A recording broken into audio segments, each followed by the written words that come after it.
大家好，又係我仇開心仇合。點解我個名叫仇合呢？就因為有淵源嘅。你唔覺得個名好靚、好好聽、好有型嘅咩？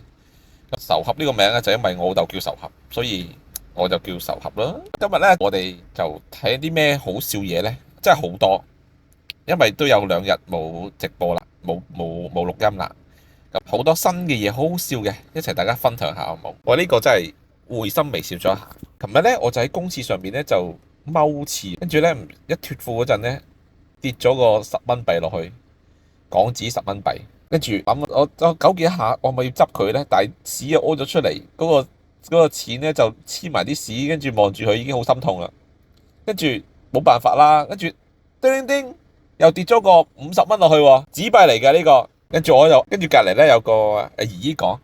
呢度許願池真係呢度好型。好，呢個係咩？女孩們記住唔好同啲6塊腹肌嘅男人交往，因為唔會有男人練6塊腹肌，淨係識一個女仔㗎咋。咁冇計㗎啦，人哋有6塊腹肌，好難㗎。6塊腹肌真係好，我都要將呢個6塊腹肌擺落我 wish list 度，加落去一齊做。呢個係咩呢？係工作冷知識。如果你唔小心呢，就發一啲唔應該發嘅嘢喺工作群裏邊，又唔可以撤回。你第一件事要做啲咩呢？即刻將自己嘅名改做同事嘅名，好似我哋打牌咧或者打 game 咧都會咁樣。我哋一班 friend 可能10幾20人啦，長期玩一個遊戲，跟住咧去到最後咧就會全部咧都係用翻，例如我係ABC Player 1，跟住就全部都係 ABC Player 2、ABC Player 3咁樣咯，即係盡量都係隱藏自己嗰個身份會好啲嘅。呢個好感觸。爸，你當初點樣同阿媽求婚嘅？唔好提啦。當然我陪佢出街行下啫嘛，正諗住綁個鞋帶，突然間佢大大聲同正真人同人講話我願意，跟住啲人拍手喎，梗係咁就結咗婚。好，呢單嘢咧就係咁樣嘅。我而家就係教下情緒班。咩叫情緒班咧？就係認識自己情緒。我哋咧情緒上面咧，即係情緒學啦嚇，或者呢個心理學裏邊，我哋就有個叫追蛇效應。追蛇效應係乜嘢咧？弄清楚你真正想要嘅乜嘢。有一日你唔小心俾蛇咬到喎，第一反應係乜嘢呢？係即刻去止血，定係攞住啲樹枝咧去揾嗰條蛇報仇呢？唔好笑，呢啲其實就係我哋生活中成日出上演嘅情節。我哋都成日以為打死條蛇你就可以唔嬲啦，先至可以伸張正義。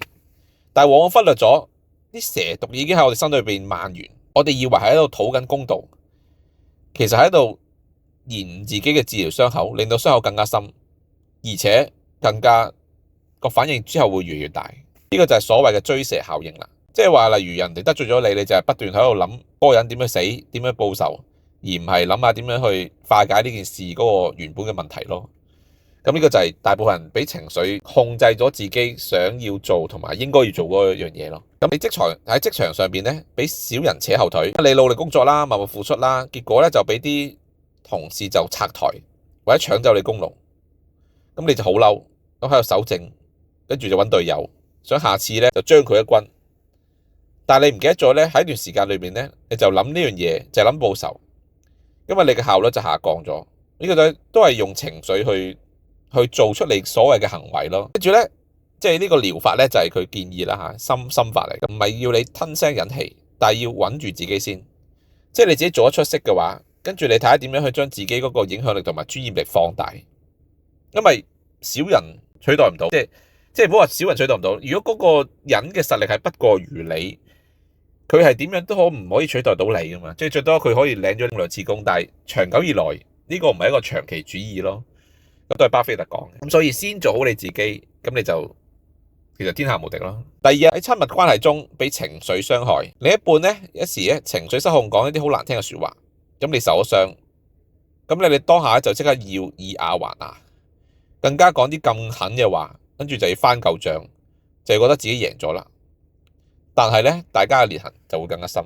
療法係咩咧？深呼吸，冷處理一下先，將能量放喺自己嘅情緒上邊。等風平浪靜之後咧，再翻嚟講嘢，修補關係，好難。不過唔緊要啦，大家學下啦。呢個世界冇嘢做唔到嘅，只有做唔到嘅人嘅啫。喺網絡上俾陌生人宣文攻擊，呢個我真係唔會有喎。不過可以繼續講啦嚇。你係嚟分享光嘅，就唔係嚟燃點戰火嘅。咁你想你影響，你諗下你呢段文章係想影響邊個，先至係啟發到有啲人，你先至分享呢個文章。咁我係非常認同佢講呢句説話，因為我哋留低嘅文字或者留低嘅信息係想話俾人聽，或者想影響到其他人，或者啟發到其他人，就唔係攞嚟鬧交咯。咁可能同即係大家嘅觀點會極度不一樣。咁好簡單啫，例如你西方人覺得牛扒好食，中國人我哋覺得唐餐好食咁樣，飯好食。咁人哋你做咩要改變人思想啫？亦都唔需要，大家嘅觀點嘅角度都唔一樣嘅嘢就唔需要特別拗咯。但係佢係有權講佢嘅嘢。就算佢嗰個言語之間有啲侮辱或者比較貶低都好，我覺得都係接受嘅。呢個係佢想法嚟噶嘛，點解唔講得啫？喺家庭裏邊被長輩誤解，阿爸媽一句就刺痛你啦。你就係唔夠努力，你先失敗。但係你明明已經好努力噶咯，又想講又唔想講。呢啲時代差，觀念差，但係你知道要自己走嘅路，咁咪即係自己安慰自己咯。第一，咁成熟就係即係沉默咧，咪唔好同佢拗咯。係即係我都有經歷過一段時間，就同即係屋企人去爭拗，會點？即係佢以前想法嗰套唔啱噶啦，拗嚟做咩啫？係咪先？佢好啦，去到最後，我哋都會俾蛇拗嘅。生活裏邊嘅蛇啦，可能係某個人啦，某一句説話啦，某個場景啦，某一個回憶。但係最重要就係點樣去處理呢個傷口。你可以花時間去追個蛇，但係都係花時間去處理傷口。蛇喺唔喺度已經唔重要啦，但係你喺度你先重要。